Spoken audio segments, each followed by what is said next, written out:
What's up, y'all? It's your girl, Brooke Deron. And your boy, Big Play Zay. And we are Balanced Behavior.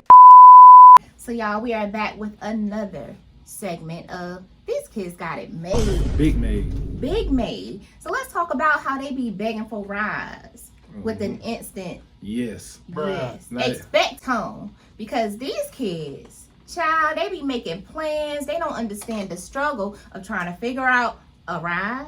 First off, how you getting there? The money? Child, you ain't got no money. Who paying for this? I mean, Wait, whose time are we using? whose time we on? Give my life back. Period. I'm parenting. You know what I'm saying? And were you given permission? Did you ask me before you said yes? All right, y'all. So let's talk about setting the tone, okay? Because with an instant Yes. yes, Not- expecting an instant yes. And even your no's don't even mean no more. It just means like, yes, just ask me again in 10 minutes and I'll say yes. Not the infamous "we'll see," Yeah. But you already know how it goes, man. because you know y'all know what "we'll see" mean. It really mean no. How these kids just be making all these plans with their little friends without even talking to us about it first?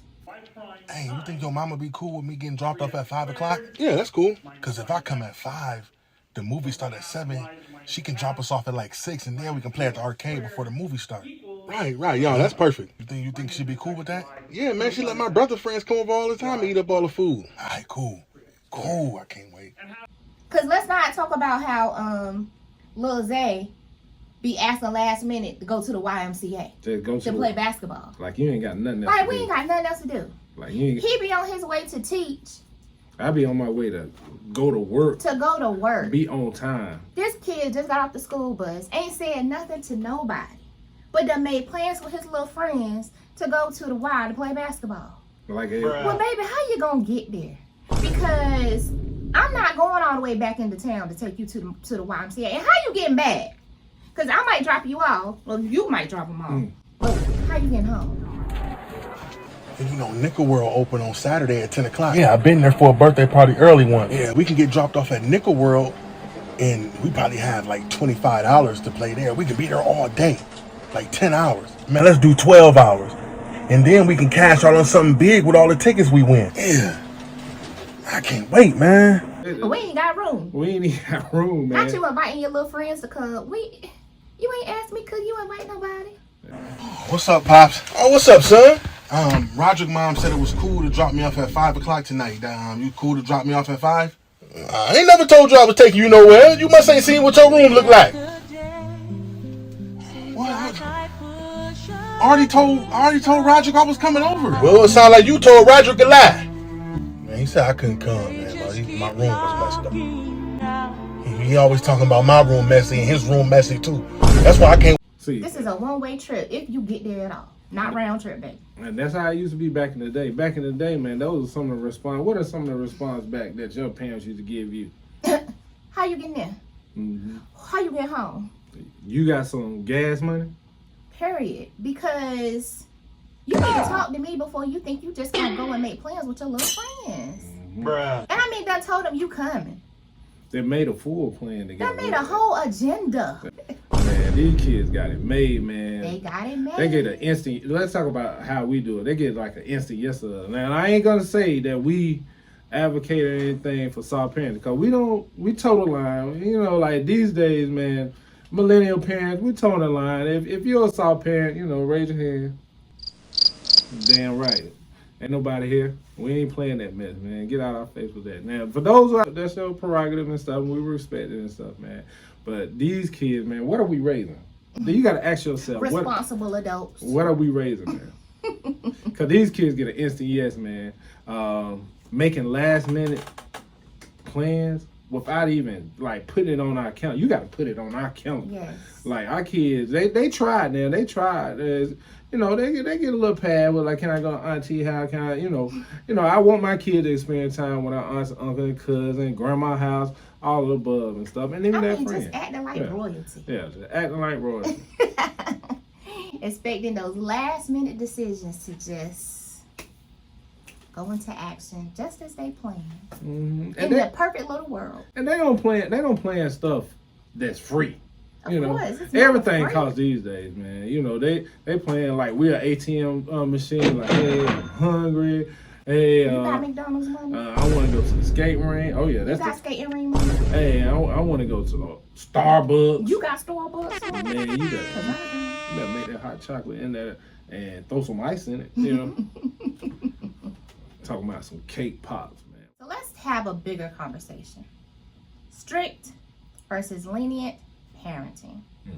So let me ask you this. Are kids actually benefiting from this freedom?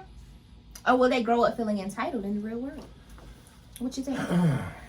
Well, I kind of put my foot in my mouth, man, because I always install in my kids that you can do anything you put your mind to. You know, and I really mean that and stuff. And I do find myself at a point in life where I do want my kids to have everything. I want them to have the best life, but also as parents, I want us to have a life too. And you know, I think me being able to separate times to say yes and times to say no, you know, for my mental and as parents, because I feel like we're raising them, they're not raising us. Period. And that's why I'm gonna leave it at. And that's how it should be. Message! So is this a sign of progress, or are we raising a generation that struggles with independence? I do see the fall off. Explain. I do see the fall off, man, because I had a sense of urgency.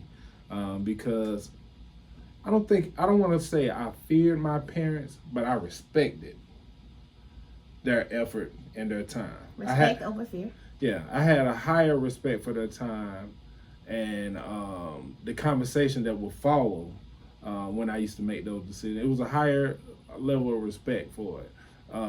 But I also know how that made me feel as a child. And so as an adult, you know, I try and toe the line a little bit.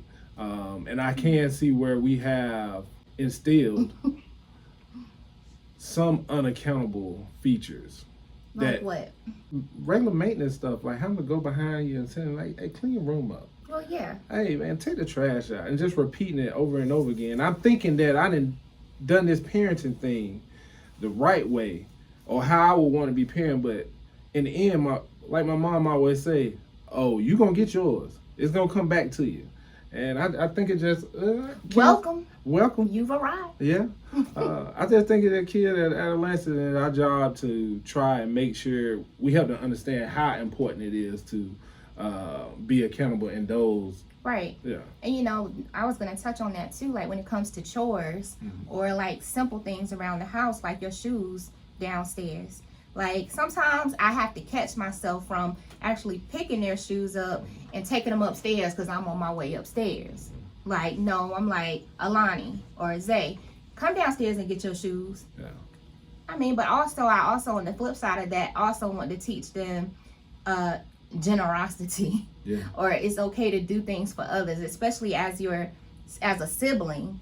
You know, it's okay to help your sister out sometimes. Yeah. It's okay to help your brother out sometimes. Like, as the children, y'all are a team. Yeah. So y'all need to, I mean, that's my thought process. Like, I want them to want to help each other out, to keep each other from getting in trouble. Right. Or, you know, but as a mom, like I said, that is a little struggle for me, but I know that it is setting them up for success to, like I posed the question, for them to not struggle with independence. You know what I mean? If that makes sense. Yeah. Come on down here and get your shoes. Come on down here, pick up your clothes off the floor. Get your jacket. Put your jacket on a hanger. You know, that kind of thing. When I could easily do it for you, and as a mom, you kind of want to, but you know you shouldn't, because they need to gain that. Yeah. And also, I don't want to oversight the fact that we have installed in them a lot of responsibility, although they are kids, but as entrepreneurs, you know, taking them out in the field, you know, they all have had opportunity to work in sales with us and running our business and stuff. And we also making them understand that the accountability, hey, if you want to live this certain type of lifestyle, you know, and with these type of freedoms and where you can move how you want to move, you got to put in the work, man. You got to put in the work. And that's one thing that we feel like we are doing as parents. For sure. Yeah. We got that one down. Hey, let's wrap these things up, man. What's the wildest thing you ever did to make some plans happen, man? Hey, put it in the comments, man, and we'll get with you. Hey.